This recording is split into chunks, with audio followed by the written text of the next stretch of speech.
Hello friends, मैं अंकिता तिवारी। जैसा कि हम सभी जानते हैं कि हम इतिहास को एक सीरीज़ की तरह पढ़ रहे हैं, जिसमें हमने 34 वीडियोस की सहायता से प्राचीन भारत के संपूर्ण इतिहास को विस्तार पूर्वक पढ़ लिया है। आज हम इस वीडियो में मध्यकालीन भारत के संपूर्ण इतिहास के बारे में संक्षिप्त रूप से चर्चा करेंगे। ये बात हम सभी जानते हैं कि किसी भी देश के रीति रिवाजों, परंपराओं तथा संस्कृति को जानने के लिए वहाँ के इतिहास को जानना बहुत आवश्यक होता है। उसी तरह भारत में के भी रीति रिवाज, परंपराएं तथा संस्कृति को जानने के लिए हमें भारत के इतिहास को भी जानना बहुत आवश्यक है तथा भारत का इतिहास एक बहुत ही विस्तृत इतिहास है और इतिहास को 3 भागों में विभाजित किया गया है। भारत का इतिहास बहुत ही प्राचीन एवं विस्तृत इतिहास है, इसलिए इसके अध्ययन के लिए इसे 3 कालखंडों में विभाजित किया जाता है।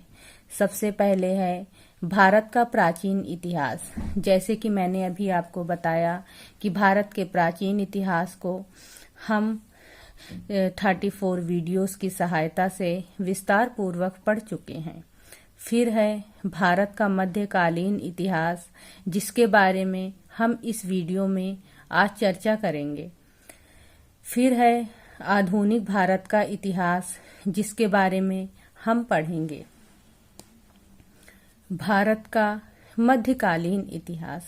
भारत का जो मध्यकालीन इतिहास है वो 8वीं सदी से 12वीं सदी तक माना जाता है तथा भारत के मध्यकालीन इतिहास को भी 3 भागों में विभाजित किया गया है। सबसे पहले है भारत पर अरबों का आक्रमण, फिर है दिल्ली सल्तनत तथा मुगलों का शासन। भारत पर अरबों का आक्रमण। माना जाता है कि भारत जो है वो प्राचीन समय से ही एक धन से संपन्न देश था तथा इसी संपन्नता के कारण जो अरब थे वो भारत की तरफ आकर्षित हुए और सबसे पहले भारत पर इराक के शासक अबुल हजाल द्वारा भेजे गए मोहम्मद बिन कासिम का आक्रमण हुआ। मोहम्मद बिन कासिम ने भारत के सिंध क्षेत्र पर आक्रमण करके उस पर अपना अधिकार कर लिया। महमूद गजनवी का भारत पर आक्रमण। महमूद गजनवी ने भारत पर 17 बार आक्रमण किया था तथा महमूद गजनवी का जिसमें से सबसे महत्वपूर्ण और चर्चित आक्रमण था 1025 ईस्वी में किया गया सौराष्ट्र में स्थित सोमनाथ मंदिर पर आक्रमण था। माना जाता है कि इस आक्रमण के बाद महमूद गजनवी ने सोमनाथ मंदिर से बहुत से धन को लूटा था। मोहम्मद गौरी का आक्रमण। मोहम्मद गौरी के द्वारा भारत के प्रांतीय राज्यों के साथ कई युद्ध भी लड़े गए थे तथा मोहम्मद गौरी के द्वारा पृथ्वीराज चौहान के साथ दूसरी बार तराइन के मैदान में लड़ा गया युद्ध बहुत ही महत्वपूर्ण युद्ध माना जाता है। अब हम मध्यकालीन भारत के इतिहास के दूसरे कालखंड दिल्ली सल्तनत के बारे में चर्चा करेंगे। मैं आपको यहाँ पे एक चीज़ ये भी बता दूं कि जो दिल्ली सल्तनत का काल था उस पर अनेक वंशों ने और अनेक राजाओं ने समय समय पर बारी बारी से शासन किया था। 1206 ईस्वी में मोहम्मद गौरी की हत्या के बाद ही कुतुबुद्दीन ऐबक नामक इसके गुलाम ने 24 जून 1206 ईस्वी में अपना राज्याभिषेक करके भारत में गुलाम वंश की स्थापना की थी। गुलाम वंश के बाद आता है खिलजी वंश। खिलजी वंश की स्थापना 13 जून 1290 ईस्वी को जलालुद्दीन फिरोज खिलजी द्वारा खिलजी वंश की स्थापना की गई थी।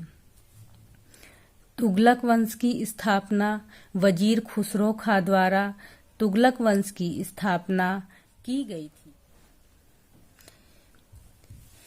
इसी क्रम में भारत में सैयद और लोदी वंश का भी उदय होता है। फिर हम आते हैं सल्तनत काल की शासन व्यवस्था पर। सल्तनत काल की शासन व्यवस्था काफी हद तक सुदृढ़ एवं सुव्यवस्थित शासन व्यवस्था थी तथा सल्तनत काल की शासन व्यवस्था में सभी राजकीय कार्यों को संपादित करने के लिए उन्हें विभागों में विभाजित कर दिया गया था। सल्तनत काल की कानून व्यवस्था पूरी तरह से शरीयत, कुरान और हदीस पर आधारित थी। अब सल्तनत काल में ही 6ठी शताब्दी में भक्ति आंदोलन की भी शुरुआत हुई थी। इसके पश्चात हम मध्यकालीन भारत के तीसरे कालखंड मुगलों का शासन के बारे में चर्चा करेंगे, जिसमें सबसे पहले शासक थे बाबर। बाबर का आगमन पंजाब के शासक दौलत खां लोदी के निमंत्रण पर बाबर ने भारत की ओर कूच किया, जहां बाबर का सामना सबसे पहले यूसुफ जाई जातियों के साथ हुआ, जिसके बाद बाबर ने बाजौर तथा भेरा पर अपना अधिकार स्थापित कर लिया। इसके पश्चात बाबर का सामना पानीपत के प्रथम युद्ध में इब्राहिम लोदी के साथ हुआ तथा इब्राहिम लोदी की इस युद्ध में हार होती है और माना जाता था कि जो एक बाबर था वो बहुत ही शक्तिशाली शासक था और उसने एक नीति अपनाई थी जिसे लौह और रक्त की नीति कहा जाता है। हुमायूं का शासनकाल। बाबर के बाद बाबर के बड़े बेटे हुमायूं ने दिल्ली सल्तनत की गद्दी पर शासन किया। सूर साम्राज्य के संस्थापक अफगान वंशीय शेर शाह सूरी ने बिलग्राम के युद्ध में हुमायूं को पराजित करके स्वयं दिल्ली की गद्दी पर शासन स्थापित किया था। अकबर का शासनकाल। अकबर हुमायूं के बेटे थे और माना जाता है कि अकबर ने अपना शासन 13 वर्ष 4 महीने की आयु में बैरम खां के संरक्षण में शुरू कर दिया था तथा अकबर एक बहुत ही महान और योग्य शासक दिल्ली सल्तनत के माने जाते हैं। अकबर ने हिंदू एवं मुस्लिमों के बीच की दूरियों को कम करने के लिए दीन ए इलाही धर्म की स्थापना करके धार्मिक सहिष्णुता एवं उदार राजनीति का भी परिचय दिया था। जहांगीर का शासनकाल। जहांगीर को भी दिल्ली सल्तनत का एक योग्य शासक माना जाता है तथा जहांगीर का नाम ज्यादातर न्याय के पक्ष में लिया जाता है, क्योंकि इनके शासनकाल में न्याय की एक सोने की जंजीर थी जो कि आगरे के किले के शाह बुर्ज तथा यमुना नदी के तट पर स्थित पत्थरों के खंभे में लगवाई गई थी। शाहजहां का शासनकाल। जहांगीर के पश्चात शाहजहां दिल्ली के सिंहासन पर आसीन हुआ। भारत में स्थापत्य कला का विकास मुगल काल में ही हुआ था। अब दिल्ली सल्तनत के आखिरी शासक थे औरंगजेब। औरंगजेब अपने शासनकाल में बहुत से सैनिक एवं धार्मिक विद्रोहों पर काबू पाने में असफल रहा। 1707 ईस्वी में इसकी मृत्यु के पश्चात मुगल साम्राज्य का पतन। जहां एक ओर मराठा शक्तियों ने तो दूसरी ओर अंग्रेजों के आक्रमण ने दिल्ली के शासक को नाम मात्र का शासक बना दिया। औरंगजेब की मृत्यु के पश्चात इतिहासकार भी भारत के मध्यकाल को समाप्त मानते हैं। इसी के साथ मैं आपको बता दूं, अगर आप लोगों को लगता है कि मैंने अपनी वीडियो में कुछ नहीं पढ़ाया है तो मुझे कमेंट करके बताइए, नहीं तो मेरी वीडियो को कमेंट, लाइक, शेयर और सब्सक्राइब कीजिए। तथा इस वीडियो में हमने मध्यकालीन भारत के संपूर्ण इतिहास को एक संक्षिप्त रूप में पढ़ा है कि इसका प्रारंभ कैसे हुआ और कैसे कैसे इसकी समाप्ति हुई। और आगे हम वीडियो में मध्यकालीन भारत के इतिहास को हर एक टॉपिक को विस्तार पूर्वक पढ़ेंगे। धन्यवाद।